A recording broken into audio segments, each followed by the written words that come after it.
Assalamualaikum warahmatullahi wabarakatuh. Di video kali ini, kami akan mencoba untuk memaparkan mengenai pencemaran udara.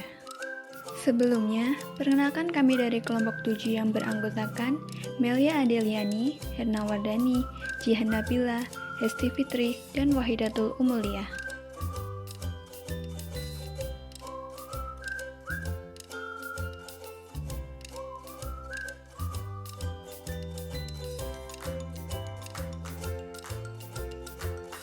Gambaran umum, pencemaran udara merupakan salah satu kerusakan lingkungan berupa penurunan kualitas udara karena masuknya unsur-unsur berbahaya ke dalam atmosfer bumi.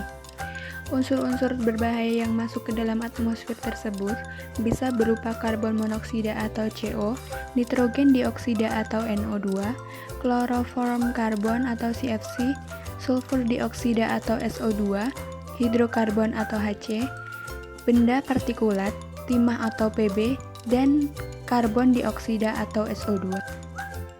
Masuknya polutan ke atmosfer yang menyebabkan terjadinya pencemaran udara dipengaruhi oleh dua faktor, yaitu faktor alam dan faktor manusia.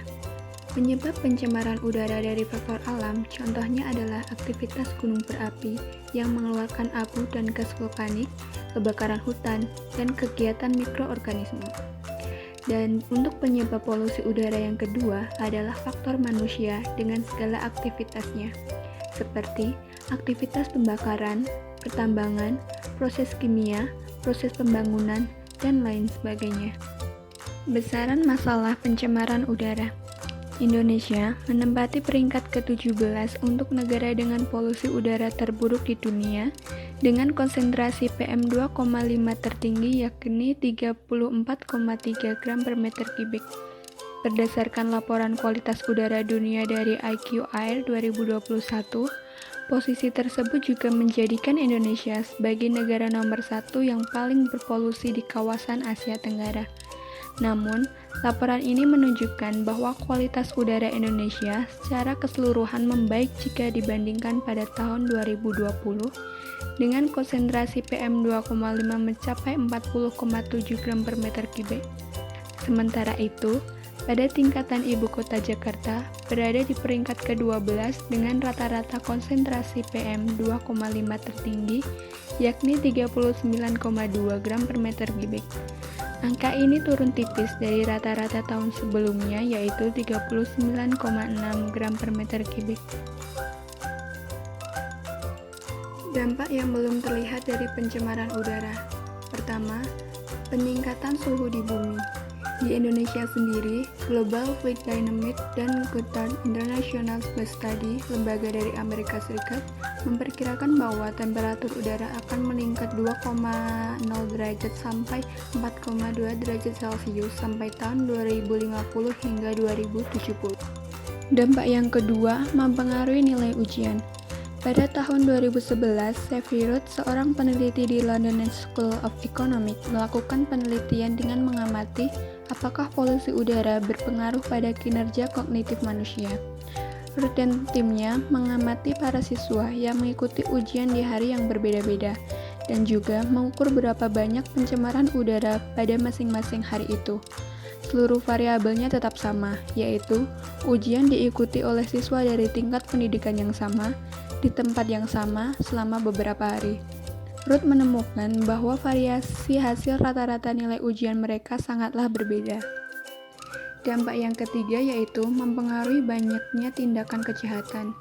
Diana Youngnan dari University of Southern California dan rekan-rekannya mengamati secara spesifik partikel kecil yang 30 kali lebih kecil dari lebar rambut manusia dan memperhitungkan efek kumulatif dari paparan terhadap polusi udara selama 12 tahun terakhir. Hasil penelitiannya menemukan bahwa terdapat lebih banyak perilaku buruk di kawasan dengan tingkat polusi udara yang lebih banyak. Dampak yang keempat, mempengaruhi gejala psikotik.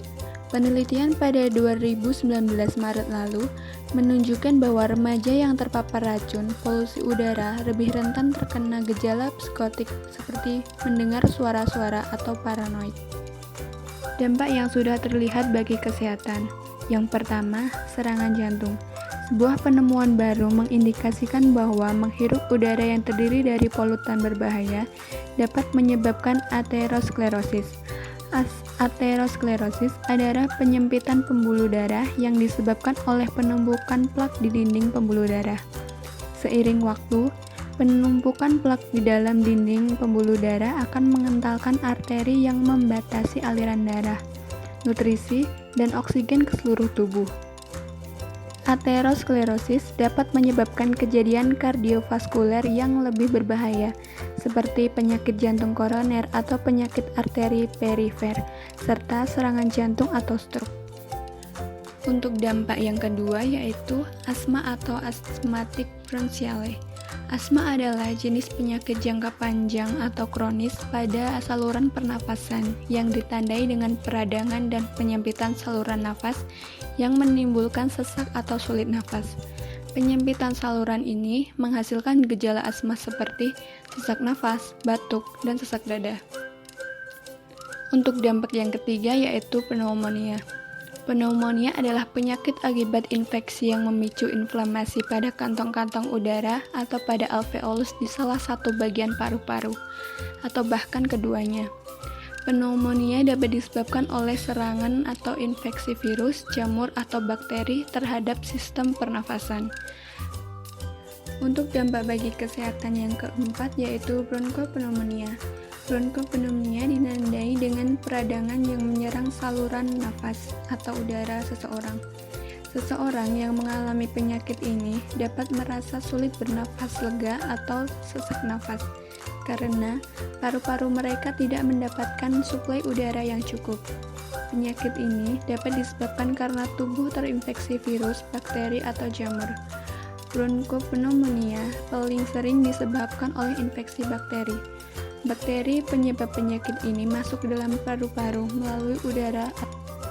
Dampak bagi kesehatan yang kelima yaitu infeksi saluran pernapasan akut atau ISPA. ISPA adalah infeksi di saluran pernapasan yang menimbulkan gejala batuk, pilek, disertai dengan demam. Berdasarkan data WHO, ISPA adalah penyebab utama morbiditas dan mortalitas penyakit menular di dunia. Hampir 4 juta orang meninggal akibat ISPA setiap tahunnya. 98%-nya disebabkan oleh infeksi saluran pernapasan bawah. Untuk itu, stop polusi udara. Ayo kita bergerak untuk peduli. Jangan menunggu udara tercemar dan merugikan kita semua.